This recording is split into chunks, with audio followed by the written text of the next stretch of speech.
నమస్తే, welcome to NSTV news. నేను Mounika. Bulletin ముందుగా హెడ్లైన్స్ చూద్దాం. కాకినాడ జిల్లా పిఠాపురంలోని విశ్వ విజ్ఞాన విద్యా ఆధ్యాత్మిక పీఠం డాక్టర్ ఉమర్ అలీషా గురూజీ వారిని పిఠాపురం జర్నలిస్ట్ అసోసియేషన్ కార్యవర్గ సభ్యులు మర్యాదపూర్వకంగా కలిసి గురువుగారి ఆశీర్వచనాలు తీసుకున్నారు. అనంతరం యూనియన్ సంక్షేమ నిధికి పీఠాధిపతి డాక్టర్ ఉమర్ అలీషా 10,116 రూపాయల నగదును అందించి వారి దాతృత్వాన్ని దానగుణాన్ని చాటుకున్నారు.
పిఠాపురం జర్నలిస్ట్ అసోసియేషన్ వారు ఈ రోజున వారి సంస్థ తరఫున ఎంబ్లంని సద్గురువర్యుల ఆశీస్సులతో ఈ రోజున ఓపెనింగ్ చేసుకున్నారు.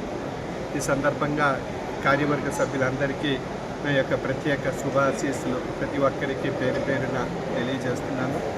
పిఠాపురం జర్నలిస్ట్ అసోసియేషన్ ఉన్నతంగా ఎంతో నైతిక విలువలతో సమాజంలో ఒక మంచి మార్పుని తీసుకురాగలిగి సామాజికంగా చైతన్యవంతమైనటువంటి వార్తలను, చైతన్యవంతమైనటువంటి అంశాలను సమాజానికి అందిస్తూ సమాజంలో ఒక ఉన్నతమైనటువంటి సంస్థగా తీర్చిదిద్ది దీన్ని ఉన్నతంగా మన ఆంధ్ర రాష్ట్రంలోనే ఒక మహోన్నతమైనటువంటి సంస్థగా భవిష్యత్తులో మంచి పేరు ప్రఖ్యాతులు పొందాలని ఆశిస్తూ ప్రతి ఒక్కరికి ఈ యొక్క సంస్థలో ఉన్న ప్రతి ఒక్కరికి పేరు పేరున నా యొక్క ప్రత్యేక శుభాశీస్సులు తెలియజేస్తూ ప్రతి ఒక్కరూ కూడా పిఠాపురాన్ని ఒక మంచి ఉన్నతమైనటువంటి పట్టణంగాను, ఉన్నతమైనటువంటి ఆధ్యాత్మిక విలువలతో కూడినటువంటి పిఠాపురం పట్టణాన్ని తీర్చిదిద్దవలసినటువంటి ఎన్నో ఆశయాలు మన సంస్థ ద్వారా పిఠాపురం అసోసియేషన్ జర్నలిస్ట్ సంస్థ ద్వారా తెలియజేయాలని కోరుకుంటూ సర్వే జన సుఖినో భవంతు.